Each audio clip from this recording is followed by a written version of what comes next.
Assalamu alaikum dear students. Welcome to our virtual classes session 2020-2021. As you know dear students, we've started revision for your support so that you can do good preparation of your examination.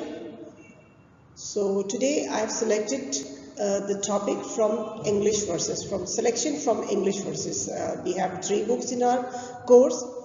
One is the textbook, the other one the selection from English verses. So I have selected first poetry for your revision, selection from English verses.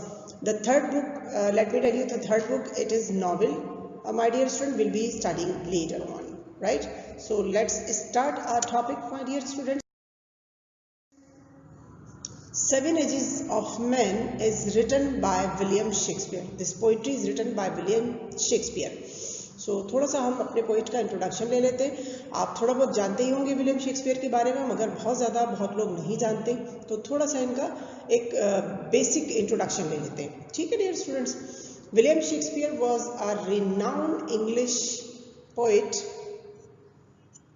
playwright and actor, born in 1564.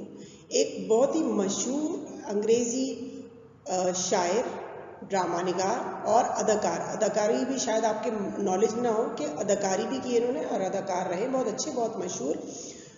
1564 में 1564 में पैदा हुए England में Stratford upon Avon, right. ये उनकी जगह है, पैदाइश की जगह है. His birth day is most commonly celebrated on 23 अप्रैल. 23 अप्रैल को मनाया जाता है ज़्यादातर. बाज़ोक़ात इतनी बैक डेट्स में बाज़ोक़ात एक आध डेट 19-20 हो जाती है, गलत सही हो जाती है. बहरहाल 23 अप्रैल को मनाया जाता है. व्हेन वॉज शेक्सपियर बॉर्न, क्योंकि जब शेक्सपियर पैदा हुए थे. Which is also believe to be the date he died in 1616. और जब 1616 में उनकी डेथ हुई, the same date was considered. तो पता ही चला कि यही डेट थी, 23 अप्रैल ही थी. ठीक है डियर स्टूडेंट्स.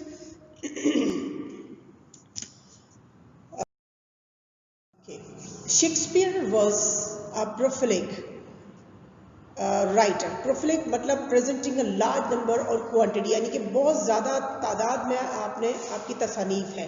ठीक है. During the Elizabethan and Jacobean ages of British theatre के जो जैकबियन और एलिजाबेथन ड्यूरेशन का टाइम था, वो टाइम था वहाँ. उस वक्त शेक्सपियर ने बहुत ज़्यादा अपनी तसानीफ इंट्रोड्यूस करवाई. Sometimes called the English Renaissance और अर्ली मॉडर्न पीरियड. कभी कभी अंग्रेजी निशात सानिया और जदीद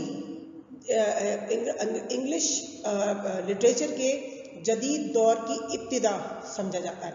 Shakespeare's plays are perhaps his most enduring legacy, but they are not all he wrote. Shakespeare ने बहुत सारे ड्रामे लिखे, ठीक है ना, और बड़ी जद्दोजहद उनकी नज़र आती है, लेकिन वो सारे के सारे नहीं हैं, क्योंकि कुछ उसमें से मिस हो गए और सारे के सारे कंपोज नहीं हो सके. ठीक है. Shakespeare's poems also remain popular to this day. और शेक्सपियर की जो पोम्स हैं वो आज तक मशहूर हैं, और हम भी जो इस वक्त पढ़ रहे हैं ये भी शेक्सपियर की पोम है, और ये बहुत ही इंटरेस्टिंग है. आप पढ़ेंगे, आप इंजॉय करेंगे. और जिन लोगों को याद है जब मैंने क्लास में पढ़ाई थी, तो आपको रिकॉल हो जाएगा, आपको मज़ा भी आएगा और आपकी ज़बरदस्त किस्म की प्रिपरेशन हो जाएगी एग्जामिनेशन की. Okay dear students, let's continue. थोड़ा सा और शेक्सपियर के काम के बारे में बात करते हैं. All together Shakespeare's work include 38 plays. Shakespeare के जो हमें प्ले कंपोज हो सके हैं, और जो कुछ मिस हो गए वो भी बहुत सारे हैं, लेकिन जो कंपोज हो सके, जो मिल गए हमें, जो वेस्ट नहीं हुए, वो 38 प्लेज हैं. 2 नरेटिव पोम्स हैं, 154 सोनेट्स हैं, 154 सोनेट्स भी हैं, and a variety of other poems. और दूसरी और नज़मों की, दूसरी और पोम्स की बहुत बड़ी वैरायटी है शेक्सपियर के पोम में. No original manuscripts of Shakespeare's plays are known to exist today. और कुछ ओरिजिनल मैन्युस्क्रिप्ट्स जो शेक्सपियर के अब नहीं जाने जाते, नहीं पहचाने जाते, बहरहाल वो उनकी तसनीफ का, ठीक है. It is actually thanks to a group of actors from Shakespeare's company that we have about half of the plays of all.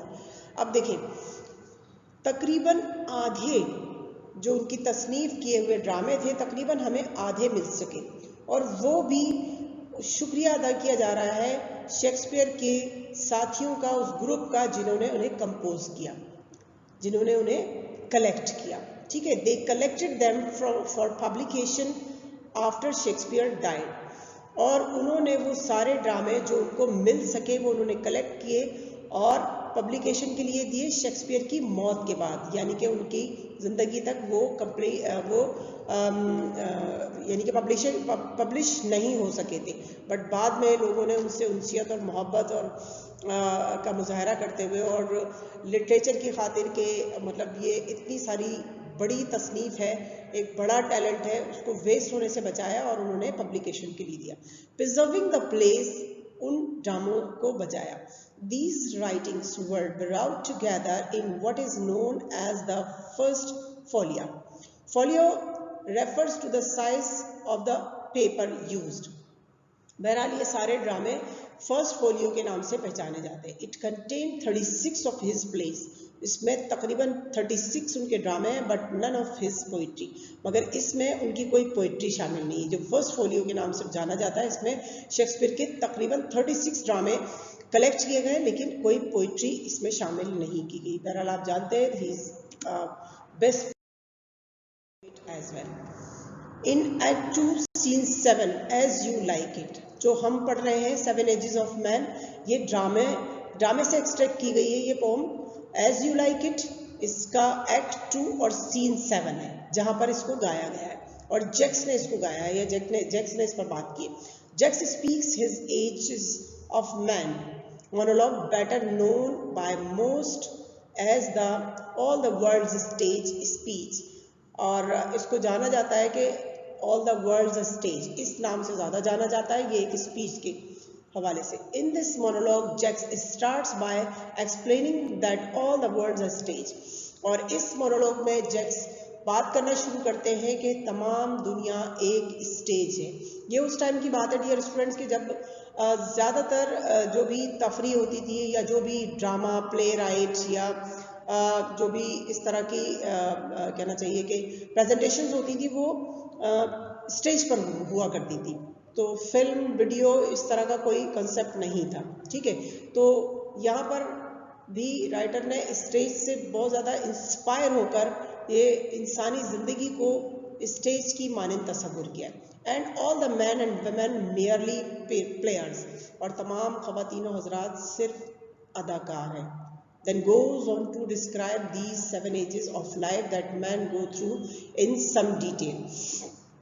और जब उसने ये बताया कि तमाम दुनिया स्टेज है और तमाम ख़वातीन और हज़रात सिर्फ अदाकार हैं, और फिर वो किरदार, वो स्टेजेस जो ज़िंदगी की स्टेजेस हैं, वो 7 स्टेजेस, जैसे 7 एजेस, तो वो सारी एजेस, 7 की 7 एजेस उन्होंने फिर तफसील से डिस्क्राइब करना शुरू की. देख लेते हैं. अच्छा, according to William Shakespeare's character Jax in As You Like It, men go through 7 ages in their life. अच्छा, विलियम शेक्सपियर के किरदार जेक्स के मुताबिक, जो कि drama as you like it में ये डिस्क्राइब कर रहा है कि इंसान 7 अदवार से गुजरता है. अदवार उर्दू के वर्ड दौर की जमा है, यानी कि 7 एराज, ठीक है ना, 7 टाइम्स. क्या क्या वो हैं? इन्फेंसी यानी कि शीर ख्वार, दूध पीता बच्चा, नौमौलूद बेबी, पैदा हुआ अभी अभी. तो दूसरा है स्कूल बॉय, एक इतना बड़ा बच्चा जो स्कूल जाना शुरू करता है. टीनेजर, उसके बाद थोड़ा ग्रो होता है, टीनेजर 12, 15, 16 साल की एज. यंग मैन जब स्टडी कंप्लीट कर लेता है और प्रोफेशनल एज में दाखिल होता है. मिडिल एज जब एक रिटायरमेंट के करीब होता है और ज़िंदगी का काफ़ी तजर्बा हासिल कर चुका होता है। ओल्ड एज जब बिल्कुल बूढ़ा हो जाता है और दूसरे इंसानों पर, दूसरे रिश्तेदारों पर डिपेंडेंट हो जाता है, बच्चे हों जो या जो भी हो, और आखिरी एज जो होती है वो मौत की तरफ ले जाती है, जब इंसान धीरे धीरे, अगर इस 5-6 अदवार में उसकी कहीं ना कहीं मौत नहीं हो गई होती है, तो फिर आखिर में वो खुद, उसकी बॉडी, उसकी जो चीज़ें होती हैं, आंखें, सांस, दांत, हर चीज़ एक्सपायर होने लगती है और वो फिर मौत की तरफ चला जाता है। And now he is finished, he is dead. थोड़ा डिटेल कर लेते हैं। सबसे पहला है, फर्स्ट स्टेज है इन्फेंसी। इन्फेंसी क्या होता है? A helpless baby just crying and throwing up. एक बिल्कुल बेयारो मददगार बच्चा, दूसरों पर डिपेंड करता हुआ, सिर्फ और सिर्फ दूसरों पर डिपेंड कर रहा है, ठीक है ना, और रोता हुआ, चीखता हुआ बच्चा, रोता हुआ, चिल्लाता हुआ। Mewling and puking in the nurses arm, ये हमारी पोट्री की लाइन है। Mewling and puking in the nurses arm. Mewling यानी कि रोता हुआ, प्यूकिंग उल्टी करता हुआ। नर्स के बाजू में जब बच्चा पैदा होता है तो सबसे पहले नर्स के हाथों में आता है। कोई रिश्ता नहीं, मगर बड़ा शर्फ हासिल हो जाता है नर्स को। सबसे पहले नर्स के हाथों में आता है और नर्स के हाथों में वो रोता है, चिल्लाता है और उल्टियाँ करता है। रोता क्यों है, इसकी भी साइंटिफिक वजह होती है। अगर बच्चा नहीं रोता है तो नर्स का काम होता है उसको रुलाना। समटाइम्स नर्स ये जब बच्चा नहीं रोता तो उसको लेग्स के ऊपर से अपसाइड डाउन हैंग करती है और उसको पीछे से पैटिंग करती है जोर जोर से। वो बच्चे को चोट लगती है तो फिर वो रोना शुरू करता है। एक्चुअली रोना इसलिए ज़रूरी है कि human takes a first breath, और लंग्स में जब सांस जाती है तो वो एक तकलीफ होती है, उस तकलीफ से बच्चा रोता है, तो पता चलता है कि हाँ भाई बच्चे ने पहली सांस ली और बच्चा नॉर्मल है। और जब बच्चा नहीं रोता है इसका मतलब है वो सांस नहीं ले रहा और वो बच्चा नॉर्मली है, तो उसको कभी पीट के सांस लेने पर मजबूर किया जाता है। कुछ बच्चे, हमारे प्यारे बच्चों, कुछ बच्चे जो है ना वो थोड़े सुस्त भी होते हैं, शायद सांस लेने में भी वो सुस्ती का मुजाहरा कर देते हैं, तो नर्स उनको एक्टिव कर देती है। Anyways, let's carry on. Next stage, okay, stage 2, school boy. This is where his formal education starts. और ये जब होता है जब बच्चे की बाकायदा तालीम का आगाज़ होता है। हालांकि तालीम तो उसकी माँ भी दे रही होती है, उसके वालिदैन, उसके घर वाले सब उसको कुछ ना कुछ सिखा रहे होते हैं, पढ़ा रहे होते हैं, लेकिन वो पैसिव लर्निंग होती है। ये जो स्कूल के थ्रू होती है ये बाकायदा तालीम का आगाज़ होता है। लेकिन but he is not entirely happy with school, मगर वो स्कूल से पूरी तरह खुश नहीं होता है। बच्चा स्कूल जाने से खुश नहीं होता, बच्चा स्कूल जाना ही नहीं चाहता, अनविलिंग रहता है। His mother is ambitious for him and has washed his face thoroughly before sending him off to school. उसकी माँ बहुत ख्वाहिशमंद होती है, बहुत एम्बिशियस होती है कि वो स्कूल जा रहा है, जो उसका पहला दिन है, अच्छे से उसका चेहरा धुलाती है, चमकता दमकता चांद जैसा उसका चेहरा, और स्कूल भेजने से पहले उसको अच्छे से तैयार करती है। But he goes very slowly and reluctantly, मगर वो बहुत स्लो रुक कर चलता हुआ स्कूल की तरफ जाता है। इसकी क्या वजह हो सकती है? ठीक है, पहले इसकी लाइन्स पढ़ते हैं। The winning school boy with his sachet. Sachet कहते हैं, it's not a proper school bag, एक बिलोंगिंग बैग्स होता है जिसमें बच्चे का हैंड कर्चीफ या छोटी छोटी चीज़ें उसकी रखी हुई होती हैं, ठीक है ना। तो वो अपने छोटे से बैग के साथ, एंड शाइनिंग मॉर्निंग फेस, और सुबह की तरह चमकता दमकता चेहरा वो लेके स्कूल की तरफ रवाना होता है। Creeping like a snail. Snail एक एक्वाटिक इंसेक्ट होता है जो बहुत ही स्लो मूव करता है, थोड़ी देर बाद थोड़ा सा मूव करता है, फिर थोड़ी देर बाद थोड़ा सा मूव करता है। तो creeping like snail unwilling to school, उस स्नेल का मतलब उर्दू में घोंघा लेते हैं, घोंघा कहते हैं, ठीक है। घोंघे की मानिंद रेंगता हुआ स्कूल नहीं जाना चाहता, ठीक है। अब यहाँ पर छोटी सी बात समझे, स्कूल क्यों नहीं जाना चाहता, ठीक है ना। हो सकता है वो लेजी हो, स्कूल में उसको लगे कि मेहनत करनी पड़ेगी, मगर ये सब बातें वो नहीं जानता। असल चीज़ ये होती है कि फर्स्ट टाइम वो अपनी माँ से अलग हो रहा होता है। जितना भी वक्त बच्चे अपने घर में गुजारते हैं अपनी माँओं के आगे पीछे रहते हैं, ठीक है, या माएँ उनके आगे पीछे रहती हैं, तो बच्चों को बिल्कुल आदत नहीं होती माँ के बगैर रहने की, ठीक है। अब इस बच्चे को स्कूल जाना, और स्कूल में 3, 4, 5, 6 जो भी ड्यूरेशन स्कूल का होगा, इतने आवर्स उसको माँ के बगैर गुजारने होंगे, जिसको वो सोच कर ही मतलब उसको अच्छा नहीं लगता है, बल्कि वो तो बाद में सोचेगा, घर से निकलना माँ को छोड़ के वो ये सोचकर नाखुश होता है, इसलिए वो बहुत स्लो मूव करता है और अपनी अनविलिंगनेस शो करता है, मगर पेरेंट्स उसको स्कूल भेजने पर इसरार करते हैं। Let's see next my dear students. अच्छा, ये स्कूल बाय रिपीट हो गया। नेक्स्ट ले लेते हैं। स्टेज 3 है teenager. Teenager, he is grown into his late teen and his main interest is girls. Oh my God! अभी तो वो बच्चा अपनी माँ को छोड़ के स्कूल आना ही नहीं चाह रहा था। अब जब वो स्कूल आ ही गया, उसकी माँ ने जबरदस्ती भेज ही दिया, कुछ पढ़ना आ गया, कुछ लिखना आ गया, कुछ दुनिया को देखना आ गया, कुछ चीज़ों को समझना आ गया, तो अब जो इसकी एज है नेचुरली टीन एज, तो इसमें अगर हम अपने कैरेक्टर को एज अ मेल कैरेक्टर लेके चल रहे हैं, ठीक है, तो इसमें उसका जो मेन इंटरेस्ट होता है वो गर्ल्स की तरफ हो जाता है, वो लड़कियों की तरफ ज़्यादा इंटरेस्ट रखता है। जैसे कि हमारी लाइन कहती है, sighing like furnace with a woeful ballad made to his mistress eyebrow. आहें भरता है। फर्नेस शेक्सपियर के ज़माने में भट्टी होती थी, भट्टी में इससे आवाज़ें जो सीटी की निकलती थी, तो वो राइटर ने जो हमारा किरदार है, जो तीसरा कैरेक्टर है, ये हमारा आशिक का किरदार है, ठीक है ना। मेन इंटरेस्ट इज गर्ल, तो ये एक आशिक का किरदार है जो लड़कियों में दिलचस्पी रखता है, ठीक है। Sighing like a furnace with a woeful ballot, एक अफसोस एक उदास गीत के साथ आहें भरता है। मेड टू हिज मिस्ट्रेस, अपनी महबूबा की, यहाँ पर आईब्रो का जिक्र कर दिया है कि अपनी महबूबा की आईब्रो कहना चाहिए तारीफ में वो गीत लिखता है। तो इसके अलावा ये कि बॉडी फीचर्स और भी, जैसे कि शायर होता है, जब वो गज़ल लिखता है तो वो कहता है झील सी आंखें, काले बाल, हिरनी जैसी चाल, इस तरह की मिसालें मिलती हैं कि जो अपनी महबूबा के बारे में वजाहत करता है या उसके खदोखाल बड़ी मोहब्बत से बयान करता है, ठीक है। He is likely to make a bit of a fool of himself with them, और कभी कभी ऐसा होता है कि वो बेवकूफ़ बन जाता है। He is sentimental, sighing and writing poems to girl.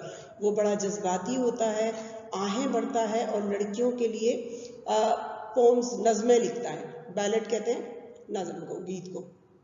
Making himself a bit ridiculous, the lover. तो क्या है ये आशिक अपने आप को मुज़िका खेज बना लेता है लड़कियों की मोहब्बत में, और बहरहाल ये इस एज का एक कैरेक्टर है। नंबर 4 लेते हैं, स्टेज 4 यंग मैन। अब वो जवान आदमी है। He is a bold and fearless soldier. अब वैसे तो हम प्रोफेशन में कोई भी ले सकते हैं, लेकिन बहरहाल यहाँ पर सोल्जर सेलेक्ट कर लिया गया, तो उसी के अकॉर्डिंग डिस्क्राइब किया गया है कि क्या किरदार होता है, ठीक है ना। वो बहादुर और बेखौफ सिपाही है। पैशनेट, जुनून, जिसको एम्बिशियस है बहुत, passionate in the causes he is prepare to fight for and quickly springs into action. जुनूनी है और लड़ने के लिए हर वक्त तैयार और एक्शन के लिए हर वक्त तैयार। He works on developing his reputation and takes risk to that end, और हमेशा उसको शौक होता है कि वो एक शोहरत का मुतलाशी होता है और इसके लिए मेहनत करता है। और इस किरदार का नाम है सोल्जर। जैसे कि हमारी पोइम की लाइन है, full of strange oaths and bearded like the pard, jealous in honor, sudden and quick in quarrel, seeking the bubble reputation even in the cannon's mouth. Right, dear students, let's take next stage. What does next stage says? पहले हम इसकी line पढ़ लेते हैं। The justice, next जो हमारा character है, middle aged, 5वां किरदार वो the justice. In fair round belly with good capon line, गोल मटोल सा उसका पेट हो जाता है, क्योंकि अब वो मतलब एक नौजवानी की एज से निकल गया, तो नौजवानी की एज में या अपने प्रोफेशन की इब्तिदा में या प्रोफेशन के टाइम पर अपनी फिटनेस का बड़ा ख्याल रखते हैं लोग, बड़े फिट एंड ट्रिम रहते हैं। अगर थोड़ी सी भी वेस्ट बढ़ जाती है तो थोड़ा सा अपनी एग्जर्शन बढ़ा देते हैं, वॉकिंग बढ़ा देते हैं या थोड़ा खाना कम कर लेते हैं। मगर अब जस्टिस रिटायरमेंट की एज है, तो खाने पीने का शौक ज़्यादा हो जाता है और फिटनेस का, फिट एंड ट्रिम रहने का शौक इतना नहीं रहता। तो फिर अब वो मुर्गे मुसल्लम खा खा के मोटा गोल जैसा पेट हो जाता है, with eyes severe and beard of formal cut. अब एक ख़ास कट की वो बियर्ड रख लेता है, जिससे उसकी एक कहना चाहिए कि मैच्योर एज का इजहार होता है, और आंखों में उसके एक सख्ती आ जाती है, एक इन्फ्लुएंस पैदा हो जाता है, full of wise saws and modern instances. अकल की मिसालें और जदीद वजाहतों के साथ वो अपनी बात करता है। He regards himself as wise and experienced and doesn't mind sharing his views and ideas with anyone and likes making speeches. वो अपने तजर्बे को दूसरों के साथ शेयर करता है और अपनी तकारीर से दूसरों को इन्फ्लुएंस करता है। He made a name for himself and is prosperous and respected. वो अपना नाम बना चुका होता है और वो खुशहाल और मुअज़्ज़ज़ होता है अपने मुआशरे में। As a result of his success, he has become vain. He enjoys the finer things in life like good food. और अब वो जिंदगी में अच्छी ग़िज़ा से मज़ा लेना चाहता है और वो मज़े उड़ाता है अच्छी ग़िज़ा खाकर। ठीक है, नेक्स्ट स्टेज देख लेते हैं friends. With spectacled on nose and pouch on side. अब ये ओल्ड मैन, ठीक है ना, अब ओल्ड मैन का किरदार है, बिल्कुल ही रिटायर हो गया है। अब उसके आंखों पर, नाक पर चश्मे रखे हैं, स्पेक्टिकल्स नज़र के चश्मों को कहते हैं, और साथ में पाउच, ऐसी छोटा सा बटुआ या कोई पर्स वगैरह रखता है जिसमें उसकी बिलोंगिंग्स होती हैं। His youthful house well saved a world too wide. उसके जवानी के जो लिबास होते हैं वो अब उसके लिए ढीले हो गए होते हैं, ठीक है ना, वो बड़ा स्ट्रॉन्ग टाइम होता है, बॉडी स्ट्रॉन्ग होती है, भरपूर होती है, लेकिन अब वो उसको कपड़े, यहाँ पर हौज मोज़ों का जिक्र कर दिया जो पूरी लेग पर पहने जाते हैं, इस तरह के मोज़े होते हैं लेगीज की तरह से, ठीक है ना, तो ये अब उसको ढीले हो गए। फॉर हिज श्रंक शैंक, उसकी सुकड़ी हुई, श्रंक शैंक टांगें, सुकड़ी हुई टांगों के लिए ढीले हो गए। And is big manly voice turning again towards childish terrible pipes, और उसकी भारी मर्दाना आवाज़ अब दोबारा बच्चों जैसी पतले पाइप, पतली आवाज़ में चेंज हो जाती है। And whistles in his sound, और उसकी आवाज़ में सीटियाँ सी बजने लगती हैं, ठीक है। He is old and nothing like his farmer self, physically और मेंटली। अब वो बूढ़ा है और अब वो पहले जैसा नहीं है, ना ही वो जिस्मानी तौर पर पहले जैसा है, ना ही वो जहनी तौर पर पहले जैसा मजबूत है। He looks and behaves like an old man, अब वो बूढ़े की तरह नजर आता है और बूढ़े की तरह बिहेव करता है, उसी तरह का सलूक करता है। Dress like one and he has a thin piping voice, और बूढ़ों जैसा लिबास पहनता है और उसकी अब पतली आवाज़ है।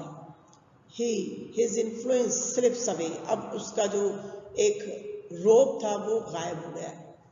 द लीन एंड स्लिपर्ड पैंटलून, पतले और ढीले ढाले उसके लिबास हो गया है। पैंटलून पतलून को कहते हैं, पैंट समझ लें, ठीक है ना, तो ढीले ढाले लिबास, ढीले ढाले पतलूनों को पहनता है।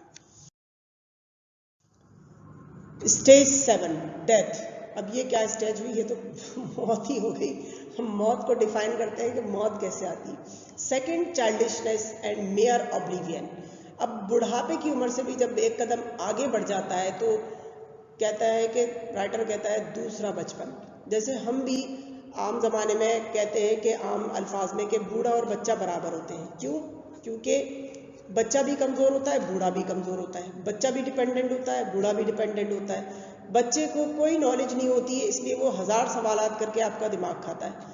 बूढ़े को नॉलेज होने के बावजूद फॉरगेटफुलनेस हो जाता है, भूल जाता है, चीज़ों को प्रॉपर तरीके से याद नहीं रख पाता, तो इसलिए वो भी 10 सवाल करता है। तो वही बात राइटर ने की, सेकेंड चाइल्डिशनेस, दूसरा बचपन, एंड मेयर ऑब्लिवियन, और बस भुलक्कड़पन। Sans teeth, sans means without, sans teeth दांत नहीं रहते, विदाउट टीथ। सेंस आइज आंखें नहीं रहती, इसका मतलब आंखें नहीं रहती, इसका मतलब है आई साइट नहीं रहती, विजन नहीं रहता, ठीक है, आंखें कमज़ोर हो जाती हैं, दांत टूट जाते हैं। सेंस स्टेट टेस्ट, जायका नहीं रहता, अक्सर चीज़ें खाकर उनको मज़ा नहीं आता, वो कहते हैं कितनी बेकार पकाई है, कितनी बकवास पकाई है। और ख़ास तौर पर ख़वातीन अगर होती हैं तो वो तो बहुत ही कमेंट्स करती हैं घर की जवान लड़कियों, औरतों, बहुओं के बारे में कि वो, अगर हम अपनी सोसाइटी की बात करें कि कैसा बुरा खाना बनाती है, मज़ा ही नहीं आया, और हम जो खाना बनाते थे लोग उंगलियां चाटते रह जाते थे। लाइकवाइज लेकिन ना वो समझ पाती हैं, ना घर के बच्चे जवान समझ पाते हैं कि बुज़ुर्गों का जायका नहीं रहता, उनको किसी भी फूड में वो जायका नहीं लगता, क्योंकि उनका अपने टेस्ट बड्स कमज़ोर हो चुके होते हैं। सेंस एवरीथिंग, और फिर हर चीज़ ख़त्म हो जाती है। इसका मतलब है अब मौत हो जाती है, बंदा खुद ही फिजिकली एक्सपायर हो जाता है and he is finished. Shakespeare did not invent the idea of the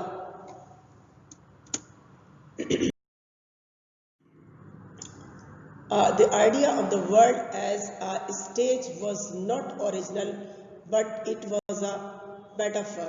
अच्छा, एक्चुअली ये एक इश्तिहार लिया हुआ आइडिया है कि मतलब एक सोचा गया है कि दुनिया एक स्टेज है, ठीक है ना। मेटाफर का मतलब होता है अ वर्ड और फ्रेज या idea applied which is not literally applicable, जो कि ट्रू नहीं होता, ठीक है ना। Shakespeare appreciated being an actor, stage writer and theatre proprietor, ठीक है ना। शेक्सपियर को बहुत ज़्यादा पजीराई मिली एक्टर की हैसियत से, स्टेज राइटर की हैसियत से और थिएटर प्रोप्राइटर की हैसियत से। He uses it frequently end of course it fits in nicely with the metaphor of human life as a play with actors। तो I hope my dear students कि आपको अच्छे से समझ ही आ गया होगा, ठीक है ना। पूरा शेक्सपियर के बारे में थोड़ा इंट्रोडक्शन, थोड़ा राइटर के बारे में अभी एंड में बताया मैंने चैप्टर के हवाले से, सॉरी पोम के हवाले से। और पोम्स तो बहुत ही इंटरेस्टिंग है, आप खुद भी पढ़ें, आपको भी मज़ा आएगा। थोड़ी सी एक मजाक किया गया है, ठीक है ना। और साथ साथ इंसानी यानी कि किरदारों को और उनके एक्ट्स को बताया गया। बहरहाल let's complete it my dear students, completing, keep working hard to achieve your goal। ये मेरी एडवाइस है आपको, और दुआ है अल्लाह ताला आपको कामयाब व कामरान करे। थैंक यू वेरी मच, अल्लाह हाफिज़।